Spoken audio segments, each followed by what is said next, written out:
গুনাহ করতে করতে করতে করতে তোর জবান না পাক, তোর হাত না পাক, তোমার পা না পাক, মুখ না পাক, চক্ষু না পাক, 3.5 হাত বডি না পাক, এত পরিমাণ গুনাহ করছো, পুরা শরীরটা অপবিত্র হয়ে রইছি।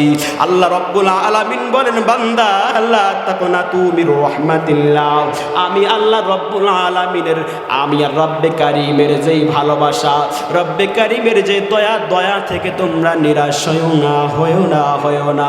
কারণ আমি রব্বে কারীম 99টা খুন করছে, ওই 99 খুন করনেওয়ালাকে ক্ষমা করে দিলাম, ওই বেশ্যা মহিলাকেও ক্ষমা করে দিলাম, শুধুমাত্র একটা কুকুরকে পানি পান করানোর খাতিরে।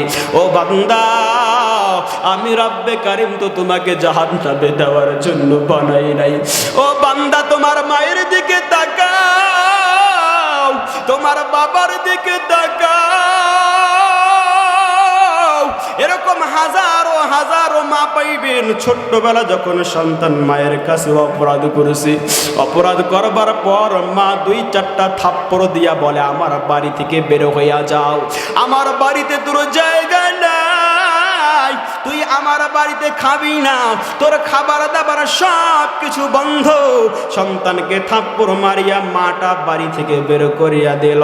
সকালবেলা সন্তান মায়ের থাপ্পড় খাইয়া কান্নাকাটি কইরা, মা মা কইরা কান্নাকাটি করে, চোখের বাড়িতে বুকটা ভিজায়া বাড়ি থেকে বাড়ির দরজা দিয়ে বের হইয়া অলিতে গলিতে ঘোরাফেরা করে। যখন নাকি মা সকালবেলা রান্না বান্না শেষ করিয়া গরম ভাতের প্লেটটা সামনে নিয়া ওই গরম ভাতের মধ্যে হাতটা লাগাইয়া ওই লোকমাটা, যখন ভাতের লোকমাটা, গরম ভাতের লোকমাটা মুখের সামনে, মুখের কাছাকাছি নিল, হঠাৎ করে মায়ের দিলের মধ্যে সন্তানের স্মরণ আসিয়া গেল, সন্তানের কথা মনে পড়িয়া গেল। মা আর ওই ভাতের লোকমাটা মুখের মধ্যে দিতে পারে না, বরং মায়ের দিলের মধ্যে সন্তানের দরদ, মায়ের দিলের মধ্যে সন্তানের মায়া, মায়ের দিলের মধ্যে সন্তানের এত পরিমাণ মোহাব্বত চলে আসে। মা আর ওই ভাতের লোকমাটা নিজের মুখের মধ্যে দেয় না, বরং ভাতের থালাটা জায়গার মধ্যে ফেলিয়া মা বাড়ি থেকে বের হইয়া দৌড়ায় আর বলে, আমার আদরের কলিজার টুকরাটারে কেউ দেখছো নি, আমার আদরের কলিজার টুকরাটারে কেউ দেখছো নি। সকালবেলা একটু রাগ করে 2-4টা থাপ্পড় মারিয়া বাড়ি থেকে বের হওয়ার কথা বলছিলাম, কই কই আমার আদরের কলিজার টুকরা সন্তানটা কই? মা দৌড়ায় আদরের কলিজার টুকরাকে পাওয়ার জন্য, মা পাগল। আদরের কলিজার টুকরাকে দেখে মানুষের বাড়ির কর্নারে দাঁড়ায় আম্মু আম্মু আম্মু আম্মু বলিয়া কান্না করে। মাকে এই ছোট্ট সন্তানকে কোলের মধ্যে নিয়ে বাড়ির দিকে রওনা। বাড়িতে আসবার পরে ওই ফেলে রেখে যাওয়া ভাতের থালাটা নিয়ে মা আগে ভাতের লোকমাটা মুখে দেয় না, বরং ওই সন্তানের মুখে আগে ভাতের লোকমাটা দেয়, এরপরে মা নিজের মুখে ভাতের লোকমাটা দেয়। দেখবেন এরকম হাজারো মা আছে, সন্তানকে যখন 2-4টা থাপ্পড় মারে, আব্বু দৌড়ায় আসে সন্তানকে জড়ায় ধরে বলে, আর মারিস না, আর মারিস না, বড়ই আমার কষ্ট হয়। বাবা যখন সন্তানকে মারে, ও পর্দার অন্তরালের মা, তোমরাই ভালো বুঝবা, আরে মা তোমরাই ভালো বুঝবা। এরকম কত হয়েছে, যারা এখানে সামনে যুবক সন্তানরা বসে আছেন, বৃদ্ধ বাবারা বসে আছেন, বাবা যখন 2-4টা মারধর করে, মা দৌড়ায় আয়সা আপনাকে জড়ায় ধরেছিল আর বলছিল, আমার কলিজার মালিক রে আর মানিস না, আমার সোনা মালিক রে মারিস না, আমাকে মার, আমাকে মার, আমার সোনার কলিজার টুকরো মারিস না। আমার দিলে আঘাত লাগে, মা মারতে দেয় নাই, বরং সন্তানকে আদর করিয়া শারীর আঁচলে নিয়া জড়ায়া ধরছি। ও বাবারে, ও আমার মায়েরা, ও আমার আব্বা জানেরা, ও আমার যুবক ভাইয়েরা, আল্লাহ রাব্বুল আলামিন বলেন তোর মা তোমাকে পেটে ধারণ করিয়া জন্ম দিয়া কিছুদিন লালন পালন করলো, এত তোর প্রতি দরদ আমি আল্লাহ রাব্বুল আলামিনের কাছে একদিন তুই আবদার করিস নাই, আবেদন করিস নাই। কোনো আবেদন করার ছাড়াই আমি আল্লাহ রাব্বুল আলামিন কত আদর করে তোরে বানাইয়া পাঠাইলাম। ওরে বান্দা, তোরে তো দুনিয়াতে পাঠাইছি জাহান্নামে দেওয়ার জন্য না। ওরে বান্দা, তোরে তো বড় আদর করে বানাইছি ওই জান্নাতে দেওয়ার জন্য। ও বান্দা, তুমি কেন বোঝো না? ও বান্দা, এত অপরাধ করছো, আমি তো অক্সিজেন বন্ধ করি নাই। আল্লাহ রাব্বুল আলামিনের এক পাপাচার বান্দা ওই মূসা আলাইহিস সালামের জামানায় এত পরিমাণ অপরাধ করলো, 1 বছর না 2 বছর না, 1 যুগ না 2 যুগ না, 40টা বছর অপরাধ করিয়া মূসা আলাইহিস সালামের মজলিসের মধ্যে বসিয়া পড়ল। আল্লাহ রাব্বুল আলামিনের কাছে মূসা আলাইহিস সালাম দোয়া করে আর বলে, আল্লাহ রহমতের বৃষ্টি বর্ষণ করো, রহমতের বৃষ্টি বর্ষণ করো, রহমতের বৃষ্টি বর্ষণ করো।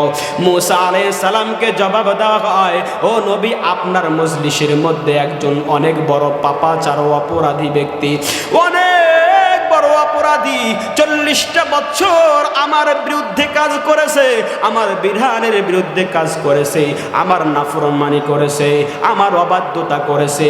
ওই বান্দা আপনার মজলিসে যতক্ষণ না উঠিয়া না যাইবে আমি আল্লাহ বৃষ্টি বর্ষণ করব না। আল্লাহ রাব্বুল আলামিন যখন নাকি এই ঘোষণা দিলেন, মূসা আলাইহিস সালাম বলে, কে রে এত বড় সাহস আমার মজলিসে বসিয়া এত বড় গুনাহগার, রব্বে কারিমের রহমতের বৃষ্টি তোমার কারণে বন্ধ হয়ে গেল। আল্লাহর বান্দা এবার কি করে? উঠিয়া যাইতে পারে না, কিন্তু এই মজলিস থেকে যদি উঠিয়া যায় আল্লাহ রাব্বুল আলামিনের বাকি বান্দারা তাকায় দেখবেন যে বিশাল বড় পাপী অপরাধী মজলিস থেকে উঠিয়া গেল। আল্লাহ রাব্বুল আলামিনকে এই বান্দা এবার ডাক দিয়া বলে, ও আল্লাহ, 40টা বছর অপরাধ করেছি, এত পরিমাণ গুনাহ করেছি, তুমি আমার গুনার খবর আমার দোস্তরে জানাও নাই, আমার সন্তানরে জানাও নাই, আমার মারে জানাও নাই, আমার বাবারে জানাও নাই, আমার কাছের কোনো মানুষরে জানাও নাই। ও আল্লাহ, তোমার কাছে শেষবারের মতো এবার আমি ক্ষমা চাই, আমাকে ক্ষমা করে দাও। আল্লাহ রাব্বুল আলামিন সঙ্গে সঙ্গে বৃষ্টি বর্ষণ করা শুরু করলেন। মূসা আলাইহিস সালাম ডাক দিয়া বলে, ও দয়ার মালিক আল্লাহ, আপনি না বললেন যতক্ষণ না একজন মানুষ এই মজলিস থেকে উঠিয়া না যাইবে ততক্ষণ আপনি বৃষ্টি দিবেন না। কোনো মানুষ তো উঠিয়া গেল না, এরপরও কেন বৃষ্টি হইল? আল্লাহ রাব্বুল আলামিন বলেন, ও মূসা, যেই মানুষের কারণে এতক্ষণ যাবৎ আমি রব্বে কারিম রহমতের বৃষ্টি বন্ধ রেখেছি, ওই মানুষের ওসিলায় আমি আল্লাহ রাব্বুল আলামিন বৃষ্টি প্রদান করলাম। এজন্য ভাইরা আমার, দুনিয়াটা কিছুই না, কিছুই না, কিছুই না। তওবা করবার মতো বান্দা তওবা করলে আল্লাহ রাব্বুল আলামিন বান্দাকে আদর করিয়া ক্ষমা করে দেন, রহমতের চাদরে ঢাকিয়া নেন। এজন্য সকলেই কিছুক্ষণের জন্য আমরা চক্ষু দুইটা বন্ধ করিয়া দেই, কিছুক্ষণের জন্য চক্ষু দুইটা বন্ধ করিয়া দেই, কিছুক্ষণের জন্য চক্ষু দুইটা বন্ধ করিয়া দেই। মৃত্যুর মোরাকাবায় চলিয়া যাই। এই মুহূর্তে আমরা সবাই মনে মনে ধারণা করি, এই যে চক্ষু দুইটা বন্ধ করলাম, সামনে কে বক্তা সাহেব, কে সভাপতি, কে সহ সভাপতি, কে অতিথি, আমার ডানে কে বামে কে সামনে কে পিছনে কে, কাউকে দেখতে পারছি না, কাউকেও দেখা যাচ্ছে না। কিছুক্ষণ পর হয়তো চক্ষু দুইটা আবার খুলিয়া ফেলবো, চক্ষু দুইটা আবার খুলিয়া ফেললে আবার হয়তো সবাইকে দেখতে পারবো, চিনতে পারবো। কিন্তু এমন একটা দিন আসবে যেই দিন এই চক্ষু দুইটা চিরতরে বন্ধ হয়ে যাইবে, সেই দিন কাউকে আর দেখা যাইবে না। আদরের কলিজার টুকরা সন্তানটা ফজরের আজানের পর বারবার আসিয়া দরজার সামনে দাঁড়ায় আব্বু আব্বু আব্বু আব্বু বলিয়া ডাকবে, বলবে আব্বু কই, আব্বু কই। ফজরের আজান হয়ে গেল, সূর্যটা উঠিয়া গেল, নাস্তা বানাইছে, তোমার কি এখনো ওঠার সময় হয় না? আর আপনি সেই দিন সন্তানের ডাকে সাড়া দিতে পারবেন না। আপনার সন্তান চিৎকার করবে আর বলবে, কে কোথায় আছো?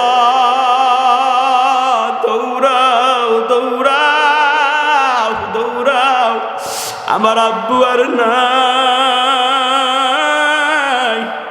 আপনার লাশটা ওই বিছানার মধ্যে টান টান হয়ে রইবে। মানুষ আসিয়া আপনার দরজাটা ভাঙ্গিয়া দেখবে আপনার লাশটা বিছানার মধ্যে পড়িয়া রইছে। আপনার সন্তান দৌড়ে যাইবে, আপনার লাশটা জড়া দইরা আব্বু আব্বু আব্বা আব্বা বলিয়া ডাকবে। কিন্তু আপনার সন্তান ঘরে আর আপনাকে জায়গা দিবে না, বরং আশপাশের মানুষকে নিয়ে আপনার সন্তান আপনাকে ঘর থেকে বের করে ওই উঠানের মধ্যে রাখবে, শরীর থেকে কাপড়গুলা খুলাইবে, আপনার দামি দামি কাপড়গুলা খোলাইয়া কেউ দৌড়াইবে কাফনের কাপড় আনবার জন্য, কেউ মসজিদের মাইকে এলান দেওয়ার জন্য দৌড়াইবে। মসজিদের মাইকে এলান, আলমপুর নিবাসী অমুকের পুত্র অমুক নাই, অমুক সময় ইন্তেকাল হয়ে গেছে, জানাজা হবে, অমুক সময়ে ঘোষণা হয়ে যাইবে। কেউ দৌড়াইবে ওই গোরস্থানে যেখানে আপনার দাদা, আপনার নানা, আপনার নানি, আপনার দাদি, আপনার বন্ধু বান্ধব চিরবিদায় হয়ে অন্ধকার কবরে শুইয়া আপনার শেষ ঠিকানা কবরকে খোঁড়বার জন্য কেউ দৌড়াইবে। ও আব্বাজানেরা, আপনি নিজেকে ওই কবরবাসী, ওই মৃত লাশ হিসাবে একটুখানি কল্পনা করুন। আপনার শরীর থেকে কাপড়গুলা খুলাইয়া শেষ বিদায়ের মতো গোসল দেওয়া শুরু হইবে। আপনাকে যখন শেষ বিদায়ের গোসল দিবে, আপনি চিৎকার করে আপনার সন্তানকে ডাকবেন, আপনার সন্তান আপনার কথা শুনবে না। আপনার বন্ধুকে ডাকবেন, আপনার বন্ধু আপনার কথা শুনবে না। আপনার বাড়ির প্রতিবেশীকে ডাকবেন, কেউ আপনার কথা শুনবে না। আপনি ছটফট করবেন, গরম পানি দিয়া শেষ বিদায়ের গোসল। শেষ বিদায়ের গোসল দেওয়ার পরে 3টা সাদা কাফনের টুকরা দিয়ে আপনাকে চকলেটের মতো পেঁচাইয়া, মা বোনদেরকে 5টা কাফনের টুকরা কাপড় দিয়ে চকলেটের মতো পেঁচাইয়া ওই মসজিদের খাটের মধ্যে, শেষ বিদায়ের খাটের মধ্যে, পালকির মধ্যে উঠায়া আপনার সন্তানগুলো কান্নাকাটি করিয়া কান্দের মধ্যে নিয়ে গোরস্থানের দিকে রওনা দেবে। ওই কবরের পাশে আপনার লাশটা রাখিয়া 2 জন লাফ দিয়া কবরের মধ্যে নামবে। 2 জন কবরের মধ্যে নেমে আপনার লাশটাকে যখন নামাইবে, আপনি মনে মনে হয়তো কল্পনা করবেন, এই 2 জন বুঝে আমার কবরের সাথী হয়ে যাইবে, সঙ্গে হয়ে যাইবে। কিন্তু না না না, ওই কাঁচা বাঁশের বাতাগুলা যখন আপনার কবরে একটার পর একটা দেওয়া হয়, হঠাৎ করে একজন লাফ দিয়া উঠিয়া পড়ল। কিছুক্ষণ পরে দেখা যায় আরেকজন, উনিও লাফ দিয়ে উঠিয়া গেল। এরপরে ওই কবরে যখন মাটি দেওয়া হয়, আপনার ওই কবরটা দিনের মধ্যেও আমাবস্যার রাতের চেয়ে অন্ধকার। ওই অন্ধকার কবরে আপনি চিৎকার মারবেন, আপনার চিৎকার আশপাশের কেউ শুনতে পাইবে না। কবরে মাটি দিয়ে যে যার যার মতো বাড়িতে চলিয়া যাইবে। আপনার ছোট্ট সন্তানটা দাঁড়ায়া দাঁড়ায়া আব্বু আব্বু আব্বু আব্বু বলিয়া কান্না করবে। আপনার বন্ধু দাঁড়ায়া দোস্ত দোস্ত বলিয়া চোখের পানি ঝরাইবে। ও আলমপুর নিবাসী, ও পর্দার অন্তরালের মা, আপনার কলিজার টুকরা দাদা দাঁড়ায়া আম্মু আম্মু আম্মু আম্মু আম্মু আম্মু বলিয়া দীর্ঘ সময় কান্না করবে। কিন্তু যখন সূর্যটা লাল হইয়া পশ্চিম দিকে হেলিয়া পড়বে, সন্ধ্যা নেমে আসবে, অন্ধকার নেমে আসবে, কলিজার টুকরার সন্তানটা আর আপনার কবরের পাশে দাঁড়ায়া থাকবে না। আপনার কলিজার টুকরার সন্তানটাও আস্তে আস্তে হেঁটে হেঁটে বাড়িতে চলিয়া আসবে। সে বাড়িতে আসিয়া তার ঘরের মধ্যে ঢুকিয়া বাতি জ্বালাইবে। আপনার অন্ধকার কবরে বাতি জ্বালানোর জন্য কেউ আর সেই দীপ পাইবেন না। ওই অন্ধকার কবরে বাতি জ্বালানোর জন্য দুনিয়ায় থাকা অবস্থায় বাতি জ্বালাইতে হবে। বেঁচে থাকা অবস্থায় কবরকে আলোকিত করতে হবে। বেঁচে থাকা অবস্থায় কবরকে নূরে নূরান্বিত করতে হবে। বেঁচে থাকা অবস্থায় কবরকে জান্নাতের বাগান বানাইতে হবে। এজন্য যারা বসে আছি তারা বেঁচে থাকা অবস্থায় কবরের মধ্যে বাতি জ্বালাইতে চাই কি চাই না বলেন? বেঁচে থাকা অবস্থায় কবরকে জান্নাতের বাগান বানানোর ইচ্ছা আছে নি? বেঁচে থাকা অবস্থায় কবরকে জান্নাতের বিছানা দিয়ে সুন্দর একটা রুম বানানোর ইচ্ছা আছে কি নাই? মরে গেলে যেহেতু আপনার আপন সন্তান আপনাকে চিনবে না, বাবা বলে পরিচয় দিবে না। কিয়ামতের দিন যখন নাকি বাবারে আপনি দাঁড়াবেন, আপনার সন্তানটা বাবার পরিচয় দিবে না, আপনার সন্তান মায়ের পরিচয় দিবে না।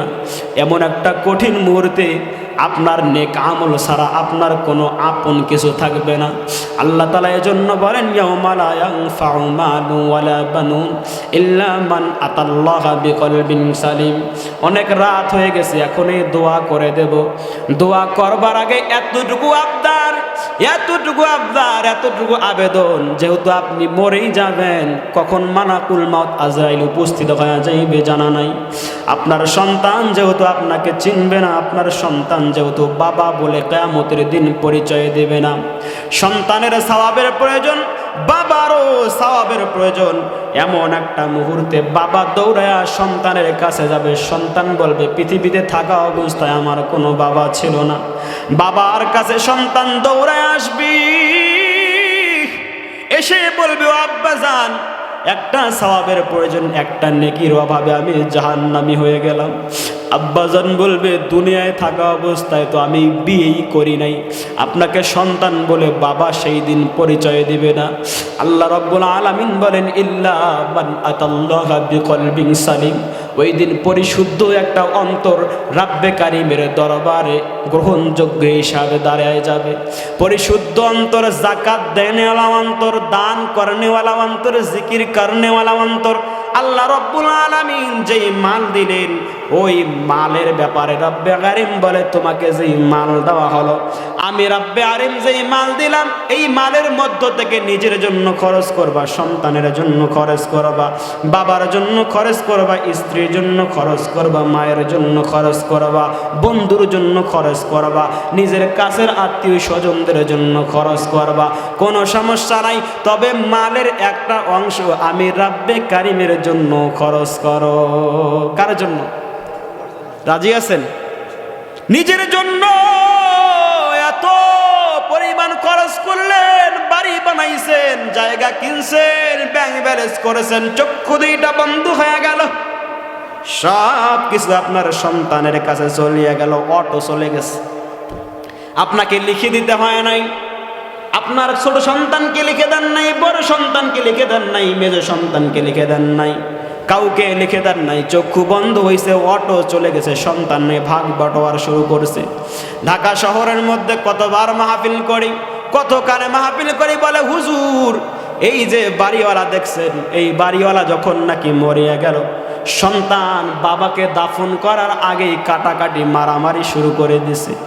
অনেক টাকার মালিক, বাড়ির অভাব নাই, টাকা কড়ির অভাব নাই, সব কিছু আছে, কিন্তু মরণের পর চাঁদা তুলিয়া মানুষ, আশপাশের প্রতিবেশীরা চাঁদা তুলিয়া এই মানুষের দাফন করেছে।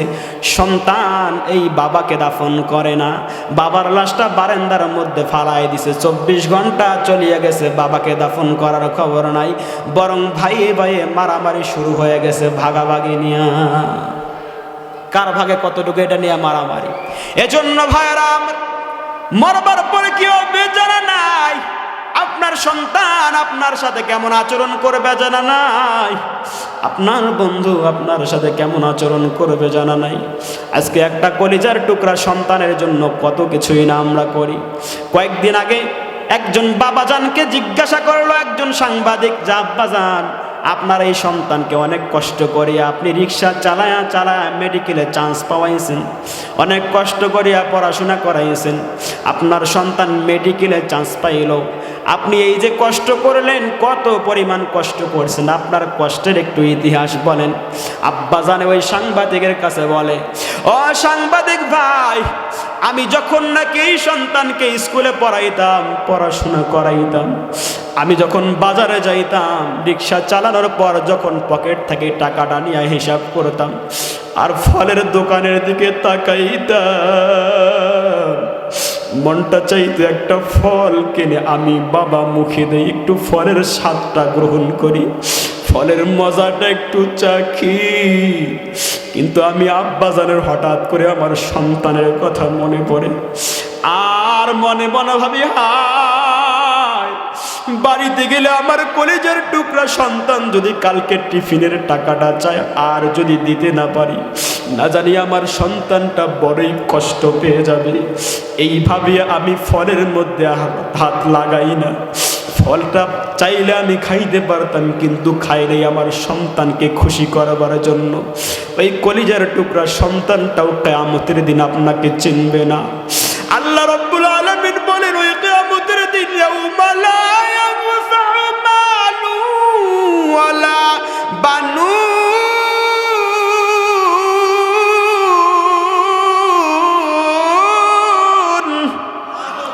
আল্লাহ রাব্বুল আলামিন বলেন কিয়ামতের দিন ওই সন্তান বাবাকে চিনবে না, বাবাকে চিনবে না, বাবাকে চিনবে না, বাবাকে চিনবে না, বাবাকে চিনবে না। মানুষের অবস্থা তখন কেমন হবে? আল্লাহ রাব্বুল আলামিন কোরআনুল কারীমের মধ্যে বলেন, ইদা জুলজিলাতিল আরদু জিলজালাহা, যখন নাকি সিংহায় ফুৎকার হয়ে যাবে। ইদা জুলজিলাতিল আরদু জিলজালাহা, আর 10টা মিনিট চালাই কষ্ট পাবেন। ইদা জুলজিলাতিল আরদু জিলজালাহা, যখন সিংহায় ফুৎকার দিয়া দিবে, যখন ইসরাফিল আলাইহিস সালাম সিংহায় ফুৎকার দিবে, এই যে জমিনের মধ্যে আমরা বসে আছি, ইদা জুলজিলাতিল আরদু জিলজালাহা, জমিনটা প্রচণ্ডভাবে কম্পন শুরু করবে, কাঁপতে থাকবে, এত পরিমাণ কাঁপবে, এত পরিমাণ কাঁপবে। ও আমার মুসলমান ভাইয়েরা, আমার আলমপুরের মুসলমান, ছোট্টখাটো একটু ভূমিকম্প হলে ঘর থেকে দৌড়ায় বাইরে বের হয়ে আসে আর বলে, হায় ভূমিকম্প, ছোট্ট একটা কাঁপন কম্পন আমাদের সহ্য হয় না। আল্লাহ রাব্বুল আলামিন বলেন, যখন নাকি সিংহায় ফুৎকার হয়ে যাবে, ইদা জুলজিলাতিল আরদু জিলজালাহা, জমিনটা থরথর থরথর করে প্রচন্ড বেগে কম্পন শুরু হয়ে যাবে। মানুষের অবস্থা কেমন হবে? মানুষগুলো ছোটাছুটি করবে আর বলবে, ওয়াকালাল ইনসান, মানুষেরা বলবে, মালাহা মালাহা মালাহা, জমিনের আবার কি হয়ে গেল, জমিনের কি হলো? আল্লাহ রাব্বুল আলামিন বলেন, সেই দিন জমিন বলবে, জমিন বলবে, ইয়াউমা ইদিন তুহাদ্দিসু আখবারাহা, জমিন সেই দিন উত্তর দিবে, মানুষের কথার উত্তর দিয়ে দিবে যে, এই জমিন, এই জমিনের মধ্যে দাঁড়ায়া তুমি বড় বড় পাপ করছো, হেডাম দেখাইছো, ক্ষমতার বাহাদুরি করেছো, সব অপরাধগুলো জমিন সেই দিনে স্পষ্ট জানাই দিবে। ইয়াউমা ইদিন তুহাদ্দিসু আখবারাহা, শুধু তাই নয়, আল্লাহ রাব্বুল আলামিন বলেন, জমিনের পেটের মধ্যে যত কিছু আছে, স্বর্ণ রূপা দামি দামি যত বস্তু আছে, সব বস্তুগুলা জমিন উগলায়া দেবে, বমি করে দেবে, সব বের করে দিবে, সব বের করে দিবে। যত মানুষ ইন্তেকাল করে অন্ধকার কবরস্থ, এই মানুষগুলোকে ইয়াউমা ইদিন তুহাদ্দিসু আখবারাহা, জমিন বের করে দেবে। আল্লাহ রাব্বুল আলামিন বলেন, শুধু কি তাই, ইয়াউমা ইদিন ইয়াসদুরুন নাসু আশতাতা লিইউরাউ আমালাহুম, ফামান ইয়ামাল মিসকালা যাররাতিন খায়রান ইয়ারা ওয়া মান ইয়ামাল মিসকালা যাররাতিন শাররান ইয়ারা। মানুষ ছুটোছুটি করবে, দলে দলে বিভক্ত হয়ে ছুটোছুটি করবে। আল্লাহ রাব্বুল আলামিন সূরাতুল কারিয়ার মধ্যে বলেন, মানুষের অবস্থা তখন কেমন হবে? ইয়াউমা তাকুনুন নাস কাল ফারাশ ফিরাশিল মাবসুস ওয়া তাকুনুল জিবালু কাল ইহনিল মানফুস। हकीकत से तो दुनिया बेखबर है, दुनिया की नुमाइश पर नजर है। नमी गोयम के अज दुनिया जुदा बश, नमी गोयम के अज दुनिया जुदा बश। बहर कार के पाशी बा खुदा बाश, चिस्ते दुनिया अज खुदा गाफिल बूदन, नई कमाशू नकरवा फरजिंदुजान ফাহুয়া ফি ঈশাতির রাদিয়া, সে চিরময় জান্নাতের জন্য তার জন্য নির্ধারণ হয়ে যাবে, সুখময় জান্নাত তার ঠিকানা হয়ে যাবে। ও আম্মা মান খাফফাত মাওয়াজিনুহু ফাউম্মুহু হাওিয়া, আর যার নাকি পাল্লাটা একেবারে হালকা, নেকির পাল্লা হালকা হয়ে যাইবে, আল্লাহ বলেন ওর জন্য জাহান্নাম নিশ্চিত হয়ে যাইবে। মানুষের অবস্থা কেমন? আল্লাহ রাব্বুল আলামিন বলেন ওই কিয়ামতের দিন 10টা মিনিট চাইছিলাম, কিয়ামতের দিন কেউ উঠবেন না ভাইরা আমার। কিয়ামতের দিন ছোট্ট একটা ভয়াবহতা নিয়ে আপনাদের সামনে কিছুক্ষণ 10টা মিনিট কথা বলবো, উঠবেন না, চেয়ে নিচ্ছি 10টা মিনিট। আল্লাহ রাব্বুল আলামিন কিয়ামতের দিন বান্দার অবস্থাটা কেমন হইবে? বান্দা যখন উলঙ্গ হয়ে আল্লাহ রাব্বুল আলামিনের সামনে দাঁড়াইবে, আম্মা জানা আয়েশা রাদিয়াল্লাহু তাআলা আনহা ডাক দিয়া বলে, ইয়া রাসূলুল্লাহ, ইয়া হাবিবাল্লাহ, মানুষ যদি উলঙ্গ অবস্থায় আল্লাহ রাব্বুল আলামিনের সামনে দাঁড়ায়, একজন আরেকজনের গোপনাঙ্গ কি দেখবে না? আল্লাহ রাসূল সাল্লাল্লাহু আলাইহি ওয়াসাল্লাম বলেন, মানুষ এত পাগল প্রায় হয়ে যাবে, এত পাগল হয়ে যাবে, এত পেরেশান, এত চিন্তাগ্রস্ত হয়ে যাবে, একজন আরেকজনের দিকে তাকাইবে, এটা কল্পনাও করবে না, এটা মাথায় আসবে না। এমন দিন মানুষের অবস্থা কেমন? কিয়ামতের দিন যখন বিচারের জন্য রব্বে করিম বিচারের চেয়ে আদালতের সামনে চেয়ারের মধ্যে দণ্ডায়মান হবেন, সেখানে যখন বসে পড়বেন, আল্লাহ রাব্বুল আলামিন ওয়ামতাজুল ইয়াউমা আইয়ুহাল মুজরিমুন বলে চিৎকার দিবেন, ওয়ামতাজুল আইয়ুহাল মুজরিমুন ফারিকুন ফিল জান্নাহ ওয়া ফারিকুন ফিস সাঈর। একদল জান্নাতি আরেক দল জাহান্নামী ঘোষণা হয়ে যাবে।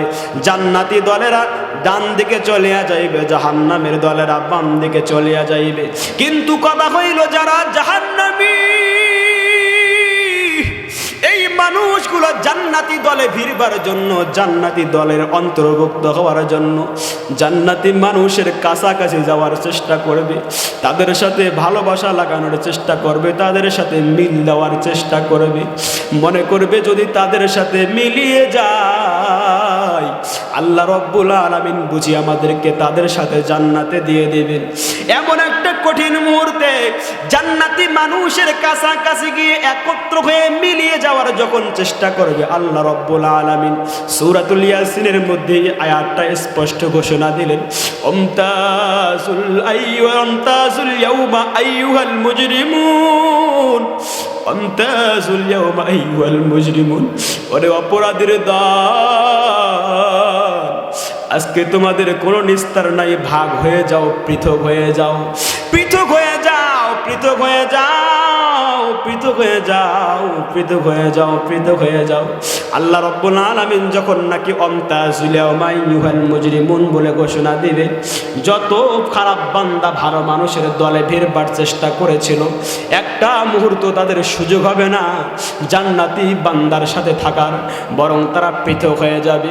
আল্লাহ রাব্বুল আলামিন এবার ঘোষণা দিয়ে দিবেন, যারা জাহান্নামে আছো জাহান্নামে যাওয়ার দেরি করিস না, জাহান্নামে যাও। এই বান্দাগুলার ব্যাপারে সুপারিশ করবার জন্য তখন কেউ আর দাঁড়াইবে না। কোনো নবী দাঁড়াইবে না। আদম আলাইহিস সালামের কাছে দৌড়ানো হবে, আদম আলাইহিস সালামের কাছে বারবার আবেদন করা হবে। আদম আলাইহিস সালাম বলবে না, সম্ভব না। আদম অসম্ভব না বলবে, মুসা আলাইহিস সালাম বলবে সম্ভব না, ঈসা আলাইহিস সালাম বলবে সম্ভব না, ইব্রাহিম আলাইহিস সালাম বলবে সম্ভব না। সব নবীরা যখন বলবে সম্ভব না, সাইয়্যিদুল মুরসালিন খাতামুন নবিয়্যিন হাবিবে কিবরিয়া জনাবে মুহাম্মদুর রাসূলুল্লাহ সাল্লাল্লাহু আলাইহি ওয়াসাল্লাম আল্লাহ রাব্বুল আলামিনের কুদরতি পায়ে সিজদায় লুটিয়ে পড়বেন আর বলবেন, ও দয়ার মালিক আল্লাহ, আমার উম্মতগুলোকে ক্ষমা করিয়া দেন, তারা তো বোঝে না, না বুঝে অপরাধ করেছে। ও দয়ার মালিক, তাদেরকে ক্ষমা করিয়া দেন। ওই নবী একদিন ডাক দিয়ে বলে, এ বেলাল এই দিকে আয়, ও বেলাল এই দিকে আয়। হযরত বেলালকে ডাক দিয়া বলে, বেলাল এই দিকে আয়, এই দিকে আয়, এই দিকে আয়, এই দিকে আয়। ও বেলাল, কিয়ামতের দিন এমন ভয়াবহ অবস্থায় সন্তান যখন বাবাকে চিনবে না, বাবা সন্তানকে চিনবে না, কেউ কারো পরিচয় দিবে না। অন্ধকার কবরে যখন কবরের দুই পাশের মাটির চাপ মানুষের পাঁজরের হাড়গুলো মটমট করে ভাঙ্গিয়া দিবে। কিয়ামতের ওই সূর্যের তাপ যখন মগজগুলোকে এত পরিমাণ তাপ দেওয়া শুরু করবে, ওই সূর্যের তাপে মগজ টকবক করে উথলিয়া উঠবি, মগজের খুলিটা মটমট করে ফাটিয়া যাইবে। ও বেলাল, ওই দিন কোনো কিছুই কাজে আসবে না, তবে বেলাল একটা জিনিস কাজে আসবে। ও বেলাল, আল্লাহ রাস্তায় কিছু হলেও তুমি দান করো, কিছু হলে দান করো। আল্লাহ রাস্তায় যদি কিছু দান করো, তোমার এই দান, তোমার এই ফি সাবিলিল্লাহর যেই টাকা অর্থ রাব্বে কারিমের দরবারে সেই দিন তোমার আপন হয়ে যাইবে, তোমার কাজে আসবে। এই তোমার অর্থটা কিয়ামতের দিন ভয়াবহতা থেকে তোমাকে বাঁচাইবে, ওই জাহান্নামের আগুন থেকে তোমাকে বাঁচাইবে। শুধু তাই নয়, কবরের আযাব থেকে তোমার এই দানটা তোমাকে বাঁচাইবে। শুধু তাই নয়, এই দুনিয়ায় বেঁচে থাকা অবস্থায় যত বড় বড় বড় বড় বিপদ, আগত বিপদ, অনাগত বিপদ, যেই বিপদ তোমার সামনে অপেক্ষা করেছি, ওই বড় বড় বড় বড় বিপদের হাত থেকেও তোমাকে বাঁচাইবে। হযরত বেলাল ডাক দিয়া বলে, ইয়া রাসূলুল্লাহ, ইয়া হাবিবাল্লাহ, আমার বাসায় তো দান করবার মতো কিছু নাই। এই যে শরীরের মধ্যে একটা জামা দেখছেন, এই জামা ছাড়া আর আমার কিছু নাই। ইয়া রাসূলুল্লাহ, আমি কেমনে দান করব? আমার আপনার রাসূল বলে, বেলাল, আমি জানি তোমার বাসায় কিছু নাই দান করবার জন্য, তবে বেলাল, যেই খাবারের লোকমাটা তুমি মুখে দাও, যেই খেজুরটা মুখে দাও, 3টা খেজুর যখন খাও, 3টা না খেয়ে 2টা খাও, আর কমস কম একটা হলেও তুমি আল্লাহর রাস্তায় গরিব অনাহারীকে দিয়ে দাও।